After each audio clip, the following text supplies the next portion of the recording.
Épisode 2.21 Médium spirituel, l'équilibre. Bonne écoute.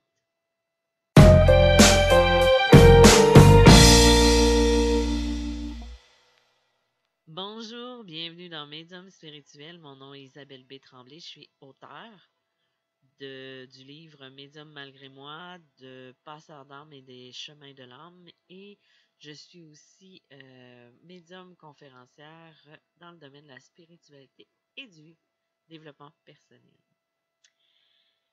Tout d'abord, je vais prendre quelques minutes, encore une fois, pour vous remercier de vos courriels et de vos messages. Ça me fait un bien fou et ça m'encourage encore plus à continuer le travail que je fais avec vous. Je vous rappelle que je réponds à tous les messages. Des fois, ça peut prendre un petit peu de temps. Donc, vérifiez vos courriers indésirables parce que je ne sais pas pourquoi mon adresse courriel s'en va souvent dans les indésirables et là, les gens, ils pensent que je leur ai pas répondu. Puis là, ils sont fâchés contre moi. Et non, c'est tout simplement que je me suis orientée dans la mauvaise boîte de courriel. Ceci étant dit, je passe à notre sujet principal de la journée. Aujourd'hui, je vais vous parler de l'équilibre. De l'équilibre dans son ensemble.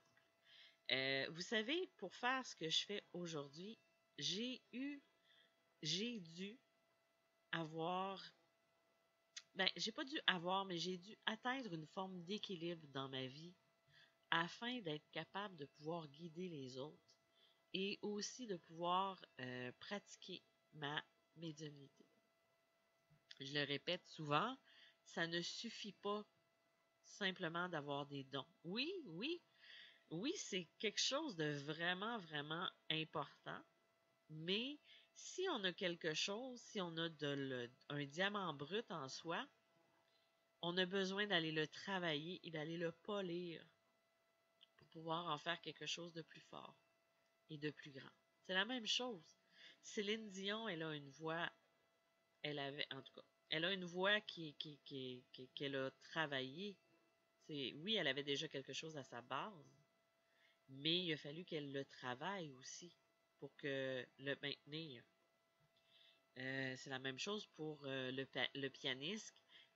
Le pianiste qui a un talent à la base, il faut qu'il l'entretienne, ce talent-là. C'est la même chose au niveau de la médiumnité. Si on ne le pratique pas, si on ne donne pas tous les éléments qui sont nécessaires au développement de cette capacité-là, on ne peut pas évoluer. On ne peut pas devenir plus grand. Oui, on va être bon. On peut être bon, mais on ne sera pas nécessairement extraordinaire. C'est pas nécessairement le but d'être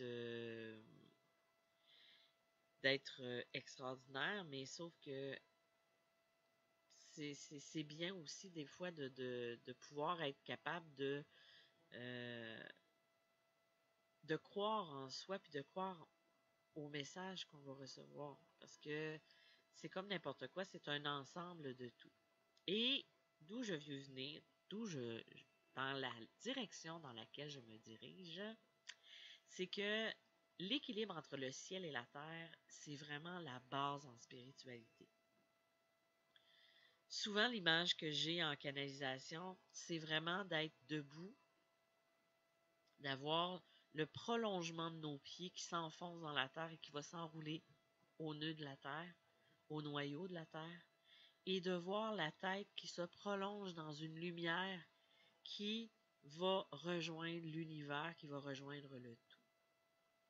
Et quand on est bien aligné, quand on est en équilibre, on devient un meilleur canal. Et on apprend aussi à mieux lier son intuition, sa raison, d'être plus à l'écoute du cœur, d'être moins dans l'ego. Et c'est là que débute la plus belle transformation de soi et d'atteindre une forme de sérénité, une forme de quête spirituelle qui va nous permettre d'aller chercher l'être qu'il y a au fond de soi. si c'est ce que vous voulez atteindre aussi. Mais c'est sûr qu'on ne peut pas guider les autres ou on ne peut pas se mettre en tant que phare pour quelqu'un si on est soi-même pas dans le développement ou on ne fait pas un travail sur soi. Donc, c'est important à ce niveau-là vraiment de commencer par la base et d'évoluer tranquillement. La raison, c'est l'ego. C'est la tête, c'est le mental, c'est le côté où on a besoin d'être dans son sens critique, dans sa rationalité, d'avoir des choses concrètes, d'être logique, d'être même le petit côté scientifique. Et on a le côté du cœur qui est plus l'intuition, la sensibilité, la magie, l'ésotérisme, l'instinct. Euh, et c'est important vraiment d'être en équilibre entre les deux, de ne pas être trop dans sa tête ou trop dans les airs. Puis souvent, c'est ce qu'on va voir. Tu sais, les gens qui sont trop cartésiens, qui vont être trop dans la matière, qui vont trop être dans le il n'y a rien d'autre qui existe que ce que je vois, ce que je peux toucher, ce que tu peux me prouver. Les sceptiques. Moi, je dis que je suis une sceptique du cœur. J'avoue pas nécessairement tout de suite, à moins d'avoir le ressenti qui est très fort, mais j'ai aussi parfois besoin de valider ce que je perçois et d'écarter toutes les causes. Ça, c'est mon petit côté cartésien. Et le côté du cœur, quand on est trop dans son cœur, quand on est trop dans sa tête, on le voit. C'est soit avoir une trop grande expansion au niveau de sa spiritualité, au niveau de sa connexion avec l'univers, et d'oublier qu'on est ici pour être dans le monde, dans la matière. Il faut atteindre cet équilibre-là dans sa vie. Parce que si on n'est pas en équilibre, on ne peut pas se développer, on ne peut pas. Il faut se rappeler qu'on est ici pour vivre une vie terrestre.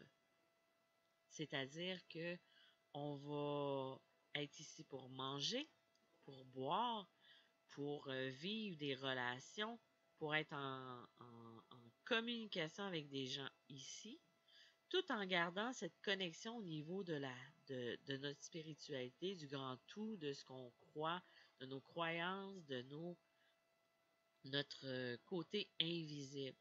Mais il ne faut pas pencher d'un bord plus d'un autre, parce que c'est là qu'on perd l'équilibre. C'est la même chose du funambule qui marche sur son fil et s'il ne met pas le poids nécessaire d'un côté ou de l'autre, il va tomber. Et c'est la même chose dans notre vie professionnelle ou personnelle ou peu importe. C'est d'avoir les deux pieds sur terre tout en ayant notre connexion avec l'univers. La matière, c'est vraiment là pour nous apprendre des choses qu'on ne peut pas apprendre de l'autre côté. Donc, il faut profiter de cette vie-ci pour aller chercher le bagage qu'on ne peut pas aller chercher de l'autre côté. Tu sais, j'en entends des fois qui me disent « Ouais, mais je ne veux pas revenir ici. » Ben si tu ne veux pas revenir ici, ben il faut que tu travailles aussi sur toi. Faut pas juste dire « Je vais pas revenir. » Tu sais?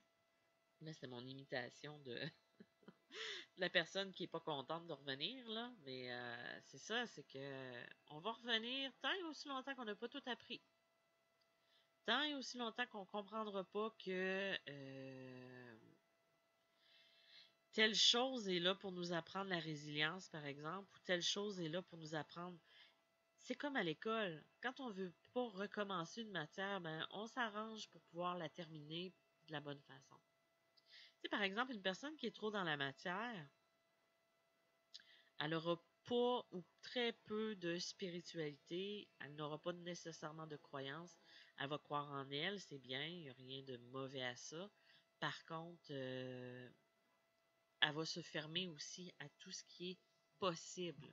au niveau de l'invisible, au niveau de la croyance de soi, la loi d'attraction, ça va être plus difficile. Et la personne qui va être trop au niveau de sa tête, de son cœur, puis au niveau du ciel, qui va être pas bien ancré, qui va pas être dans un équilibre, va être dans ses illusions, va être dans son monde ésotérique. Elle va croire beaucoup des choses qui sont pas nécessairement vraies, une naïveté qui est forte. Il faut garder notre sens critique et notre questionnement. Moi, je pense que c'est ça qui me permet de rester très terre à terre, c'est que je n'ai pas perdu mon sens mon sens critique. C'est-à-dire que si quelque chose ne résonne pas en moi, ben là, je vais aller vérifier. Qu'est-ce que ça... Tu sais, si c'est parce qu'il y a quelque chose qui n'a pas été fait ou il y a quelque chose vraiment qui est pas... qui, qui a pas de sens, finalement. Là, j'ai eu une petite musique qui est partie, désolée. Donc, c'est ça. Aussi en équilibre. Là, je vous parle d'équilibre entre le ciel et la terre, le besoin d'être bien aligné là-dedans. Il y a aussi l'équilibre qu'on va atteindre au niveau de sa vie, de son hygiène spirituelle, personnelle, peu importe. Vous comprenez ce que je voulais dire? Je veux dire, c'est-à-dire d'avoir une bonne alimentation, d'avoir de ne pas se laisser distraire par tout ce qui est plaisir. Euh, j'ai juste plaisir fictif, là, mais tout ce qui est drogue ou peu importe, ou même de l'alcool, vraiment d'y aller en étant dans l'équilibre, en n'étant pas dans l'excès. Ça ne veut pas dire d'arrêter de prendre ce que vous prenez ou peu importe, mais de le faire dans la bonne façon. Tu sais, par exemple, si je veux communiquer avec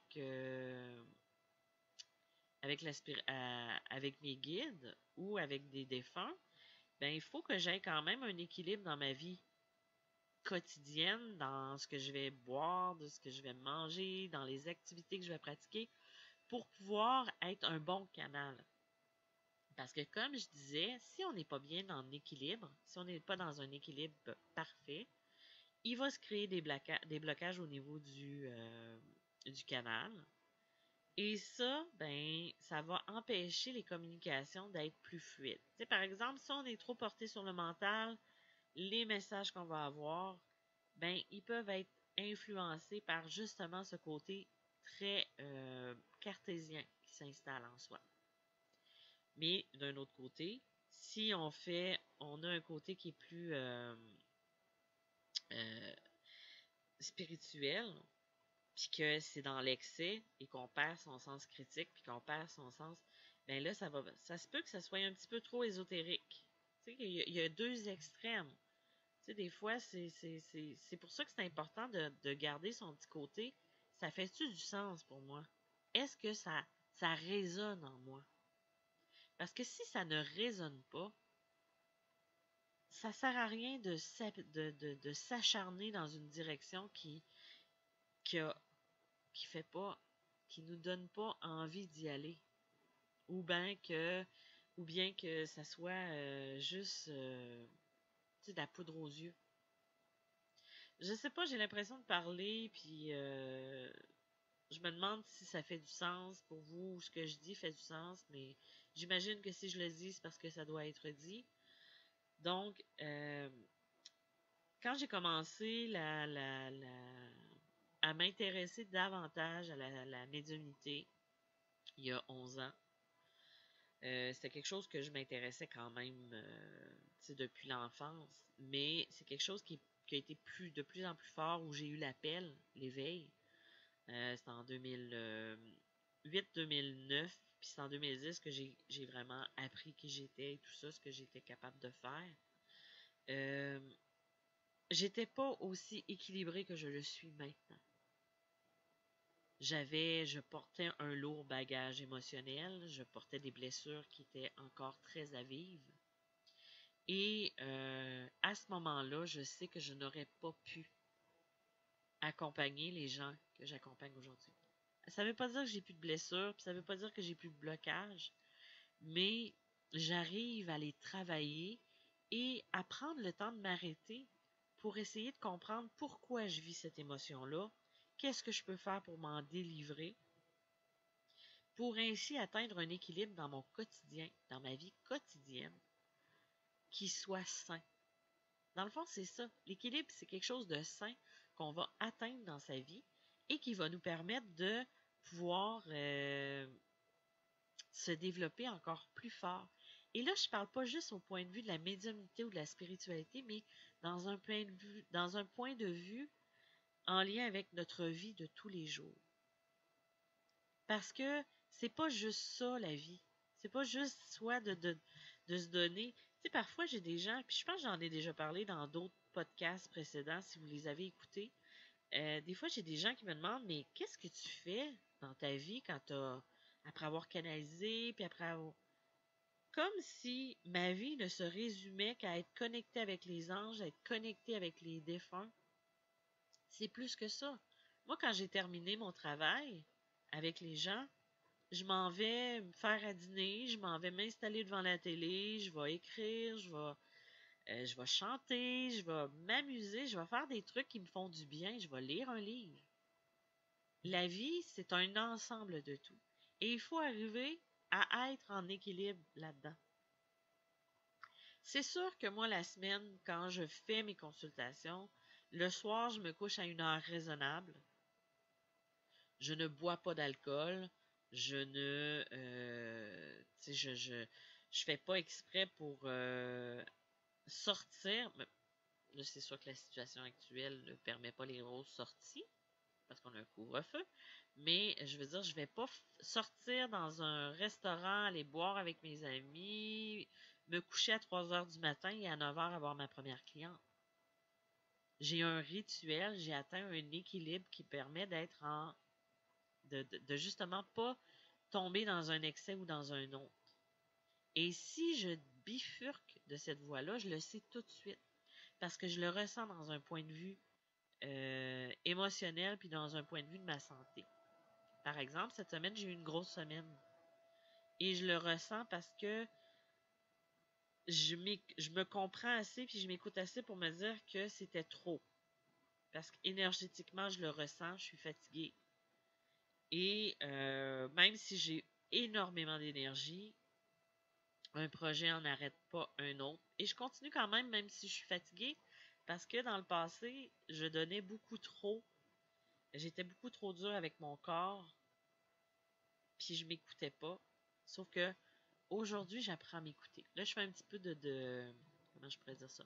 Je fais un petit peu d'over parce que là, j'ai un surplus d'ouvrage et de travail que j'ai pas terminé. Donc, c'est sûr que là, je m'écoute un petit peu moins. Par contre, quand je vais avoir terminé, je vais me concentrer sur des projets qui ne me demandent pas de travail, mais qui me font du bien. Pour justement équilibrer ce temps-là que j'ai besoin pour réénergiser.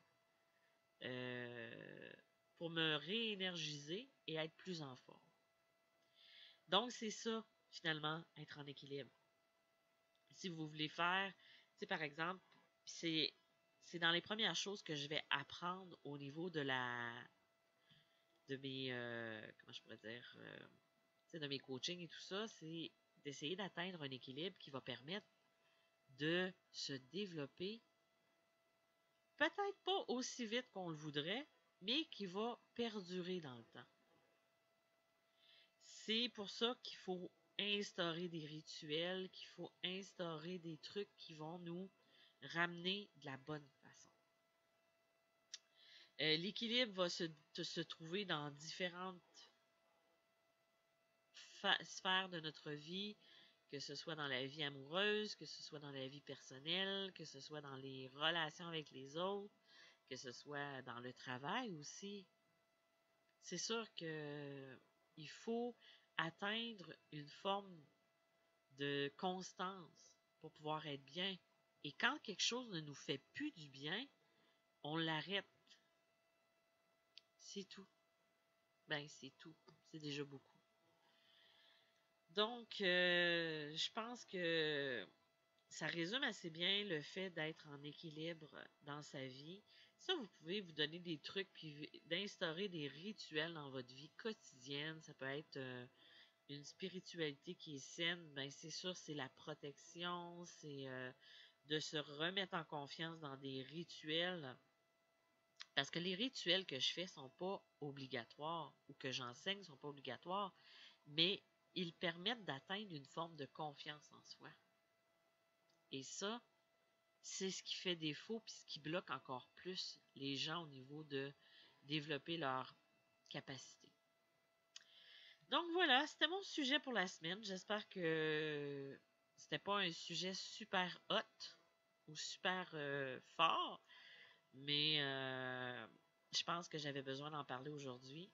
Et surtout, j'espère que ça l'a vibré en vous. Vous pouvez toujours me rejoindre, comme je vous le dis, sur mon comment je pourrais dire ça, sur mon site internet, sur www.mediummalgrémoi.com. Dans l'onglet Formation et conférences, vous pouvez avoir accès à la conférence du passeur d'âme sur ma plateforme système.io. Si jamais vous décidez de voir cette conférence-là que j'ai donnée en janvier. Le 21 février, je vous rappelle, 21h pour l'Europe et